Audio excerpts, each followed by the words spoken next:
After the age of 40 years, losing fat and building muscle becomes extremely difficult, nearly impossible. And you might even be losing muscle and gaining fat. And that's not even the worst part. If you don't do anything about it, it will get worse year after year where you're continuing to gain fat and you're losing muscle, and that can be a nightmare. Imagine you're following a diet, you're doing hours of cardio, hours weight training, and nothing. In this video, I'm going to give you 10 golden rules to lose fat and build muscle over the age of 40 years old. Even if you follow some of these rules, it will at least help you reverse the trend and get into that 10 to 12% body fat mark. I know this because this is exactly what I do with all of my clients over the age of 40. Look at my client Donnie, Doug, Adrian, Don, who went from 27% body fat 7%, and that's according to the DEXA scan. You're even going to hear personally from a dear friend and a client of mine, John, who saw his abs for the first time following these 10 golden rules. Hit us with one more flex just before we sign off. Boom,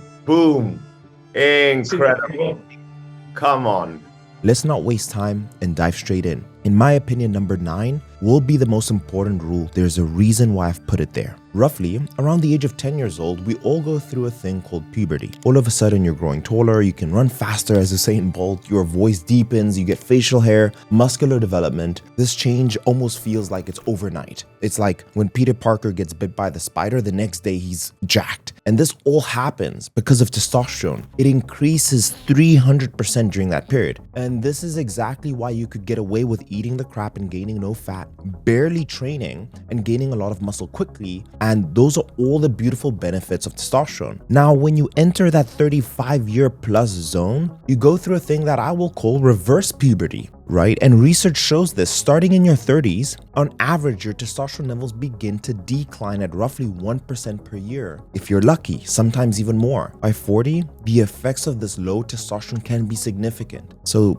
my clients start feeling low energy. They've told me the stubborn fat is accumulating, especially around the abs and the love handles, reduced recovering capacity. They just feel tired. They're making slow progress. And even beyond that, suboptimal testosterone levels can be linked to poor sleep. They're not thinking as sharply as they were, reduced libido, hair loss, and their emotions fluctuate. Now, total testosterone ranges can vary from this range. 350 nanograms per deciliter on the low end to 950 nanograms per deciliter. However, optimal is based on an individual's genetics, their lifestyle, and their health status. So some men might feel amazing at 450 nanograms per deciliter, while others may experience symptoms of low testosterone even at 500. We also want to be able to look at free testosterone. This is the active form of testosterone that actively works on your muscle tissue. It's often an indicator of how well your testosterone is functioning in the body. So for men over 40, you want to be in that 10 to 20 nanograms per deciliter range. That's what I would consider optimal. If you know your T levels, I would love if you shared it in the comments.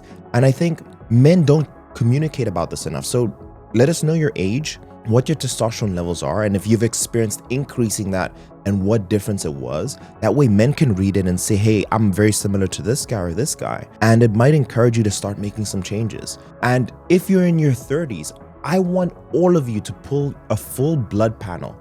In this case, we always ask for total testosterone and fetal testosterone. Have these interpreted by your physician or your endocrinologist. Knowledge is power, and this way you'll know what's going on inside your body. And I'm actually gonna do you guys a solid. On the screen is exactly what we collect from our clients. So just take a screenshot of this. These are our full blood panels. And based off of the data we collect, we build out their entire protocol to reverse all of this. And we address the root cause. So golden rule number 1 that we fix with our clients to build muscle and lose fat is getting into an optimal body fat percentage. You want to get into the teens. Why? If you're above 20% body fat, the body utilizes fat as a precursor to be able to produce more hormones. Now, if you have too much fat in your body, you go through a process called aromatization. And basically, your body will take your testosterone, aromatize it, and convert it into estrogen, which is why some men start developing the boobs and they start looking more feminine-like because of this increase in estrogen. And these hormones counteract each other.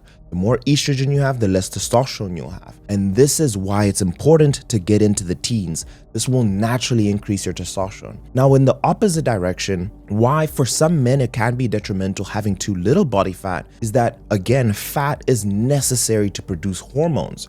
This is why fat shouldn't be demonized. You want to have the right amount. You want to be in the middle. So if you're in the single digits, you don't want to be there forever because you will not have enough of the building blocks to produce enough testosterone. So anywhere from that 12% to 15%, I would consider being optimal. Another reason is for men, being at that 12 to 15%, aesthetically, you look amazing. In terms of sustainably being able to sustain that for the rest of your life, all of my clients are at that 12 to 10% range, and they can teeter between that, even 15%, and they're still eating out with their families. They're training, their power output is amazing. This is what I like calling the golden zone. So you want to get in that, and I will explain how you'll be able to do that. Day one, when you got to us, right? Like the fat tissue, where it was distributed, and if you can describe week 20 with us, how your body looks now. Well, I think the interesting thing that you said to me, and I heard you say this, was, anybody can lose weight, but losing belly fat is a science and a skill. And that's really what I think I learned with you is I had gone on a diet before. I went from 265 to 185, but I always looked with, they call it skinny fat. I just, my shoulders were drawn, my muscles were all beat down,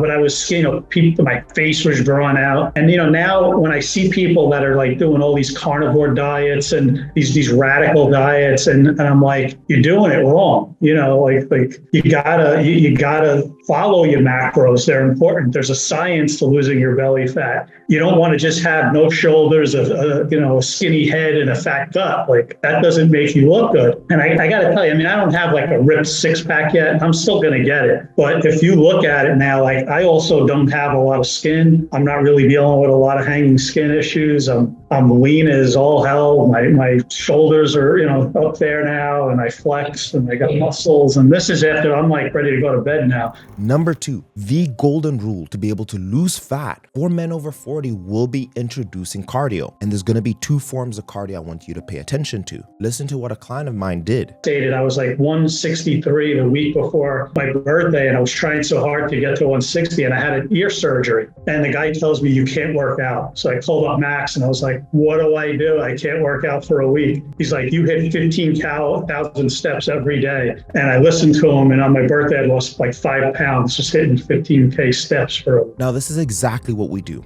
We form 2 formats of cardio. We target zone 1 cardio and we target zone 2 cardio. Now, zone 1 cardio, I will categorize as informal. This is the cardio as how much your body's moving, walking, as I'm sure you've heard. Now, at a baseline, we'll start at 10,000 steps and we'll increase that because we know more walking you do, the more calories you burn. And we know that walking will tap mainly into fat stores. So if I can get you to walk 365 days a year, I know that if the diet is controlled, your body fat percentage will decrease. And this is exactly what we did with John. I would literally get up in the morning, and I kind of have it nice. I have like 1,000-foot driveway. So I would just walk up and down my driveway in the morning a couple of times, and I'd get steps. And I would try to get 5,000 steps before my workout. And then I would get about 2,500 during my workout. And then I would just make sure I double that throughout the rest of the day.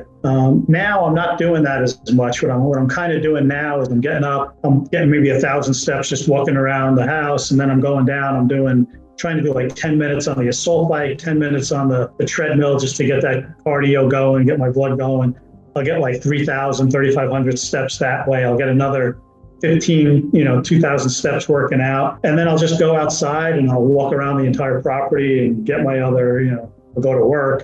I'll do a bunch of stuff. And, I just get the 10, 12,000 steps. I'm not really thinking about it anymore. The second form of cardio is zone 2 cardio. According to the definition, zone 2 cardio is what's considered to be 60 to 70% of your maximal heart rate. That usually is within the range of 120 beats per minute to 140 beats per minute. So we will set a frequency, how often we want our clients to be there per week, and the duration, how long, and we'll also pick the machine. So for example, John was doing the assault bike because he had that at home, and he would do 3 sessions at 20 minutes per week with that heart rate within that zone 2 cardio. Zone 2 is amazing because number 1, it is amazing for breaking down and oxidizing fat, and also will utilize a good amount of carbohydrates. Not only that, this can improve your insulin sensitivity, which means your body utilizes the carbs you put in it so much more efficiently. Not only that, zone 2 has a high correlation with improving your VO2 max, the max amount of of oxygen that your body can take during exercise. And this has been shown to be a high correlator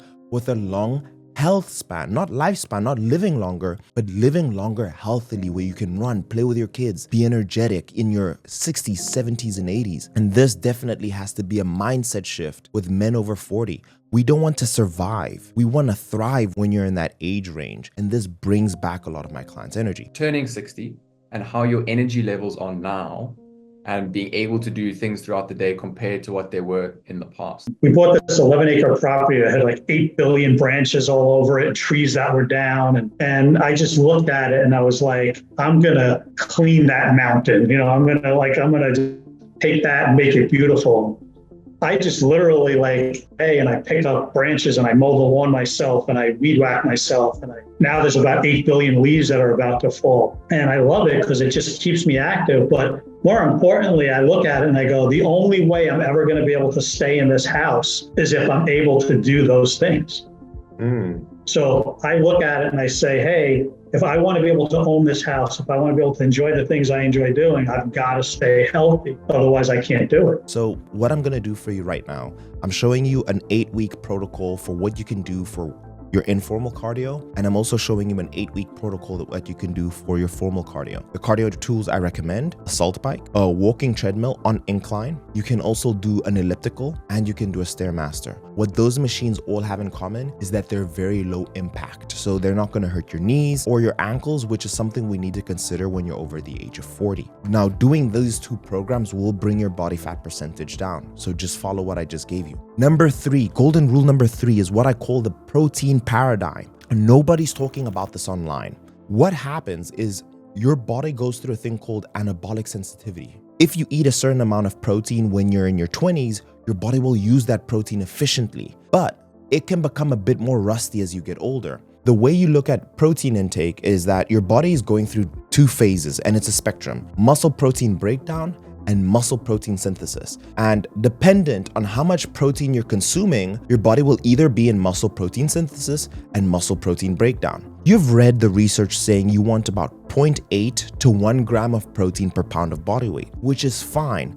However, that research doesn't talk about men over the age of 40. What tends to happen is that 1 gram of protein may not be enough to drive muscle protein synthesis because the key amino acids within that protein isn't enough to drive that to the muscle protein synthesis. So what I recommend for my clients when we work together is we actually start going in that 1.2 to 1.3 grams of protein per pound of body weight. And this is especially if all of your other health markers are healthy. If you're a healthy individual, this shouldn't cause any issues. Now, some may argue, Dr. Mike, that's a waste of time, that's a waste of protein. No need to eat that amount. But these are the benefits I've seen with my clients. Number 1, it allows them to easily follow a diet because protein is very filling. It will stimulate hormones that will make you feel very full. Number 2, it actually will boost your metabolism because it will increase the amount of energy your body uses to break that protein down. It's called the thermic effect of food. What we've also seen is that it can regulate our clients' blood sugar a lot better. So if you want to be able to build more muscle and you want to guarantee that, you're more likely to see success at that 1.2 to 1.3. Again, from person to person, it will vary. We will sometimes get clients who have kidney issues, ulcerative colitis. It can be a range of things. And this is why working with a team of medical doctors can be very helpful. But 1.2 to 1.3 is amazing. I think doctors in this country do their patients a disservice. If I learned anything from this whole thing, that's all reversible. I had high blood pressure. I was going down the cholesterol path. I was told I was going to have diabetes. I was breathing problems. I was feeling like garbage. And now I feel like I'm 20 years old. Number 4 is stop sleeping less than 7 hours. Sleeping is so crucial, and listen to what Dr. Atia has to say about why sleep is so important. Naturally improve testosterone production. What are the big movers? What would you suggest? I mean, it's going to sound like a real crap answer. I don't think there is a bigger way to naturally increase testosterone than adequate sleep and reduction of cortisol. I think hypercortisolemia, stress, probably has the greatest negative impact behaviorally on the endogenous production of testosterone. And the best way I can describe sleep to you is this. When you go to bed, you go through a thing called a sleep cycle. I'm sure by now you've heard deep sleep and REM sleep, rapid eye movements. So these cycles or these stages of sleep is like diving. You go through N1, which is the surface level. You go to N2, and then N3 is what's called deep sleep, and you're diving deeper and deeper into the ocean, to the bottom of the ocean. This is where all the gold lies. When you get into that deep sleep and REM, this is where your body produces the optimal amount of testosterone and the optimal amount of growth hormone and all the other hormones your body requires.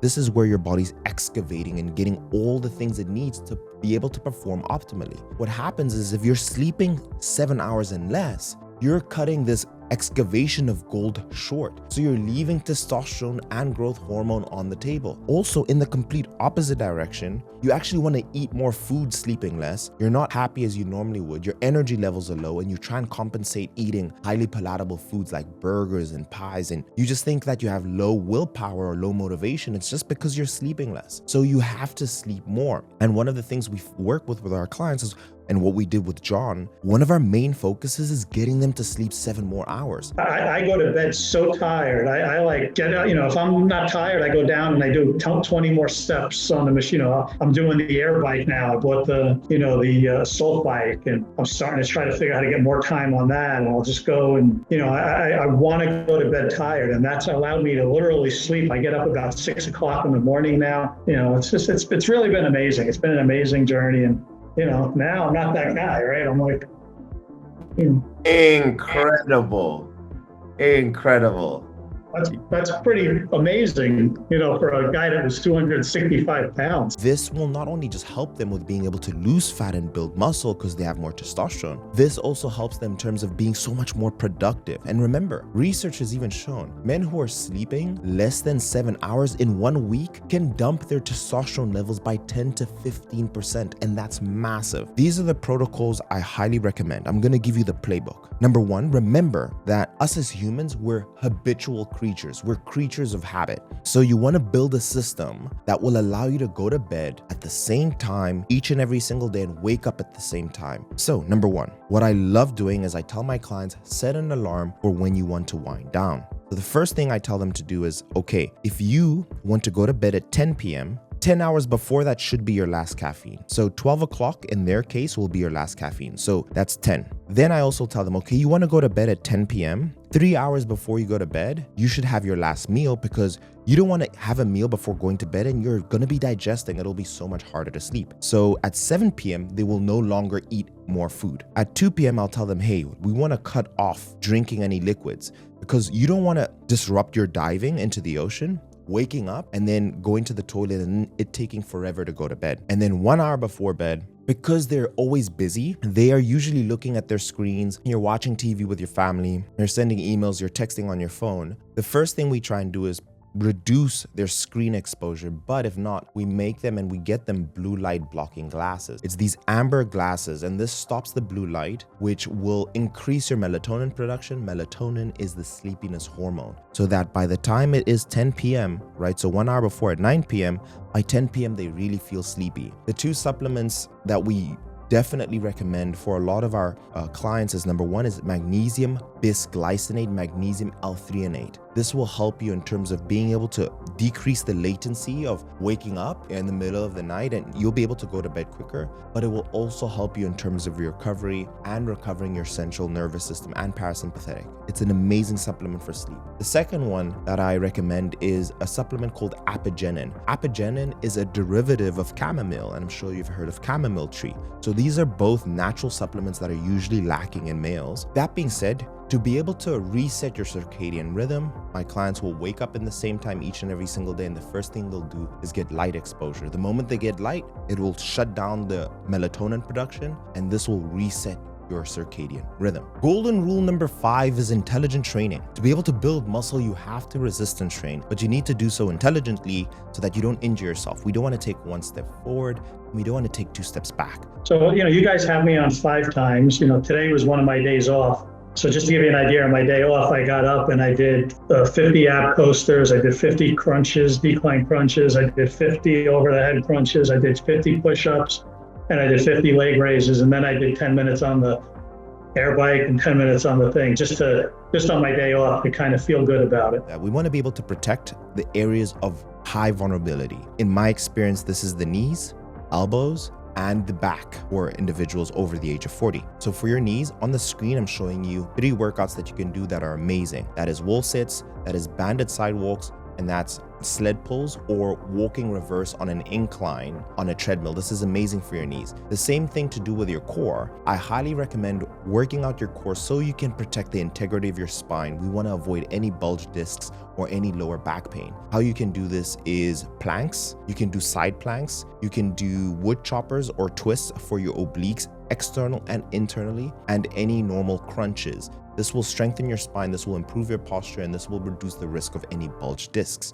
Now, in terms of training, this is what I want you to think about. You can train as little as 3 times per week and as much as 6 times per week. In John's case, you heard he's training 5. And on the screen, I'll show you exactly the workouts we gave John. Take note that this was built specifically for him, but it can give you an idea of the way to approach it. What we also like to take into consideration is making sure we don't do any exercises that don't protect the lower back. So all the back exercises are going to be chest supported. That being said, we want to be 2 reps shy to failure. We don't want to train to failure because we increase the risk of injury. And that's everything. And I'm going to put on the screen the workouts so you can be able to action on that. Moving on into golden rule number 6 is going to be nutrition. More than ever, it's extremely important to be able to take care of your nutrition because your body just isn't as efficient as it was. Now, we've already spoken about protein. In this part, we will focus on our carbohydrates, our fats, and the timing of that. What I usually see with men over 40 is if they've tried to lose weight, they've actually severely cut their calories. Let's say hypothetically, you're eating 1,500 and you're not losing weight. And you tell me that you've tracked it all. In this event, what do? Do you go to 1,200 calories to lose weight? Unsustainable. So the analogy I love giving people, it's like you're doing a math equation. You're doing lines of your differentiation. And if you make a mistake in the decimal point or you don't carry the 2 or something like that, you will always get the wrong answer. The best approach is to start over again. So what we like to do is we'll figure out what their maintenance calories is and give them calories slightly under. This will be more food than what they're used to. And we'll use a progressive fasting approach. So basically, they'll start with a 12-12 fast, then they'll go to a 14-10 fast. So basically, they'll go from an 8 a.m. breakfast to a 10 a.m. breakfast, and then they'll shift their first meal to 12 a.m. to 12 p.m. and then as little as 2 p.m. And this will lead them to the 16-8 fasting. And what I've found with my clients, as we keep on decreasing their calories, they eat less carbohydrates in the morning, they feel more energetic, they have better mental clarity in the morning, and they're a lot more productive. And that's something I've seen anecdotally with all of my clients. So if you feel like you're very tired in the morning, I recommend having most of your proteins in the morning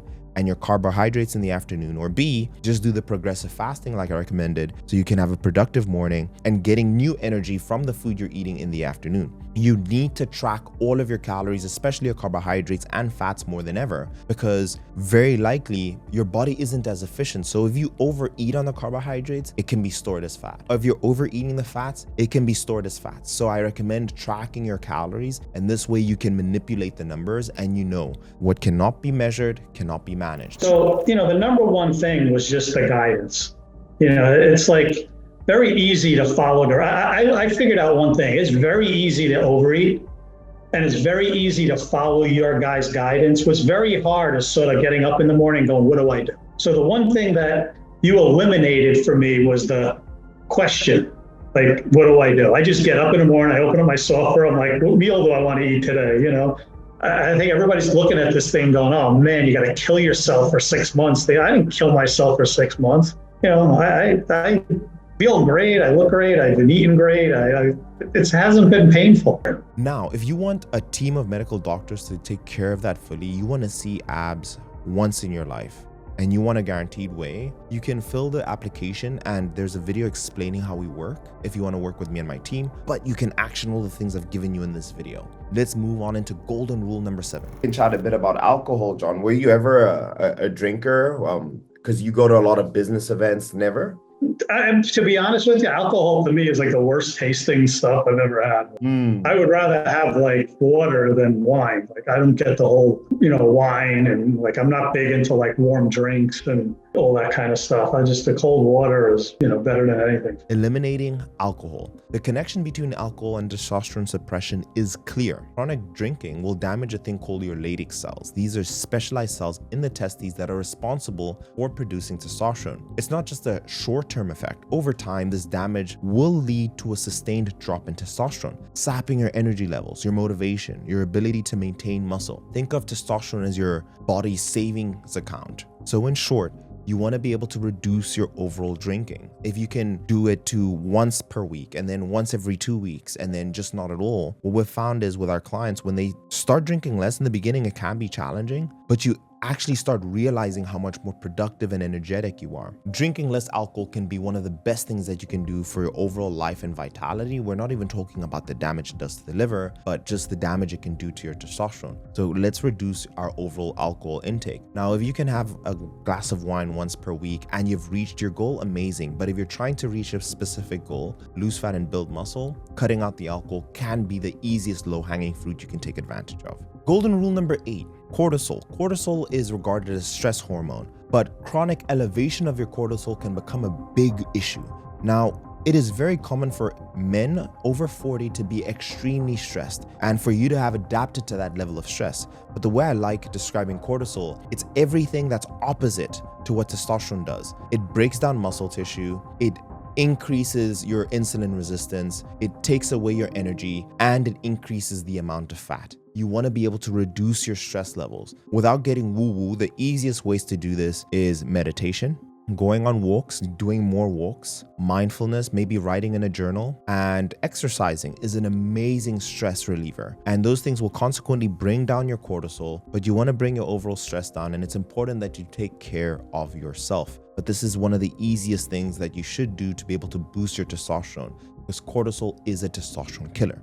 Number 9, testosterone replacement therapy. If you have chronically low testosterone levels, you're over 40, this is the surefire way to be able to increase your testosterone levels. Why I've put this at number 9 is that there's a lot of factors that need to be considered with taking TRT, from your fertility to is it something that you can do consistently? Some people are very afraid of needles. And in the past, as a natural athlete, I always said I would never take testosterone. But with the years I've been working at Sculpt by Science, I see more and more that many men aren't themselves. They come to me for help, and the reason is, once we detect it, is that they have chronically low testosterone. And yes, all these tips that I've given you above can improve your numbers. But if you want a surefire way to go from, let's say, 300 nanograms to increase that, you want your life back, you want to have a good relationship with your wife, you want to be energetic, you want to build muscle, all these benefits you gain, once the pros start outweighing the cons heavily, pulling your bloods, seeing your endocrinologist, and having an honest conversation with your wife present can be the most powerful thing you can do to just improve your quality of life. So if you're that individual, then go and see your endocrinologist and have the conversation about TRT. I know for me, I'm 32 years old, and if I get to the 38 years and I start seeing my quality of life is decreasing, I'm feeling sleepy, I'm losing muscle, I'm gaining fat, all the effort I'm doing is washing away, midday, I'm already in bed, I want to take naps, and I just see that I'm not my usual self, I'm a shell of myself, at that point I will have a conversation with an endocrinologist. And introducing testosterone exogenously can help bring the testosterone levels up. It will help. It will be the definite surefire way to do it, but under certain circumstances. I share this part here so that men can start thinking about it. And if you've taken TRT, or if you're on TRT, I would love to know what your experience is. What's like the things you need to consider? How has it helped you in your life? Drop that in the comments. I think that would be extremely helpful. Golden rule number 10 is supplements. Now, I've put this one here because I always get this question, Dr. Mike, what are the best supplements for improving testosterone? So when it comes to supplements, it's crucial we separate what works, what doesn't, and what's going to waste your time and money. Supplements won't single-handedly transform your testosterone levels, but they can play this supportive role when it's paired with a solid foundation of sleep, exercise, nutrition, stress management. So these are the worthwhile supplements. Vitamin D3, there's strong evidence with their role in testosterone production. Low levels of vitamin D are associated with low testosterone and supplementation, especially for those who are deficient. So to restore your levels, you want to be around 2,000 to 5,000 IUs of vitamin D3 daily. I like pairing it with K2, but get your levels tested and then fine tune the dose. This is one of the things we test within our bloods. Zinc, another crucial micronutrient. It will support enzyme activity required for making tests. A daily dose of 15 to 30 milligrams is sufficient for most men. Over supplementing can be an issue. Magnesium, especially magnesium threonate and glycinate, like I mentioned in sleep, can improve the sleep quality, muscle relaxation, and indirectly supporting testosterone production. Creatine, well studied, the most studied supplement in the world, can also improve your DHT, which is a potent androgen. So these are the supplements that'll give you the best bang for your buck. That is all I'm going to have on supplements. Especially omega-3 would be another one that I'd add, but I'll leave the video here. Let me know if you guys want a full blown out video on testosterone. What is your experience? Where are your testosterone levels at? I think there needs to be a safe area for men to have a conversation about testosterone. And this is one of the easy levers we can pull to build muscle and lose fat. But I hope the video is helpful. This video that I'm sharing right here will give you a training plan, will give you recipes, will tell you how to build your macros, everything that I mentioned. If you want to do it for yourself, this is the best video I've made. It's gotten over 200,000 views in the last week. Have a look. I'll see you guys in the next one. Cheers.